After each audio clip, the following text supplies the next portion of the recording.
সিলেটের বিশ্বনাথ উপজেলার স্কুল ছাত্র সুমেল হত্যা মামলায় ৮ আসামির মৃত্যুদণ্ড ও ৭ জনের যাবজ্জীবন কারাদণ্ডের আদেশ দিয়েছেন আদালত। এছাড়াও আরও ১৭ জন আসামিকে ২ বছর করে সশ্রম কারাদণ্ড দেওয়া হয়েছে। রায়ে সন্তুষ্ট নিহত সুমেলের পরিবার, তবে আসামি পক্ষের আইনজীবীদের কোনো মন্তব্য পাওয়া যায়নি। হোসেন আহমদ সুজাদের প্রতিবেদন।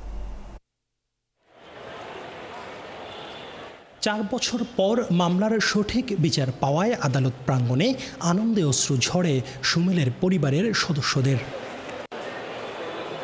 ২০২১ সালের ১ মে সিলেটের বিশ্বনাথের চাউলধনী হাওরের মাটিকাঠা নিয়ে সংঘর্ষে দণ্ডপ্রাপ্ত আসামি সাইফুলের ছোড়া গুলিতে নিহত হন ১০ম শ্রেণীর শিক্ষার্থী সুমেল আহমদ। ৪ বছরের বিচার শেষে মামলার রায় প্রকাশ করেন প্রথম অতিরিক্ত জেলা ও দায়রা জজ সৈয়দা আমিনা ফারহিন। রায়ে ৮ আসামির মৃত্যুদণ্ড, ৭ আসামির যাবজ্জীবন ও বাকি ১৭ জনের ২ বছরের সশ্রম কারাদণ্ড দেয়া হয়। এর মধ্যে ৩১ জন আসামি কারাগারে রয়েছেন। দিনে দুপুরে হত্যাকাণ্ড এবং সন্ত্রাস এর বিরুদ্ধে অবশ্যই রাষ্ট্রকে রুখে দাঁড়াতে হবে। রুখে দাঁড়াতে হলে আইনের শাসন ও ন্যায় বিচার প্রতিষ্ঠা করতে হবে।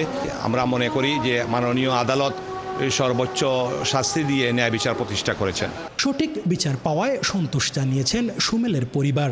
একই সাথে রায় দ্রুত কার্যকরের দাবি জানানো হয়।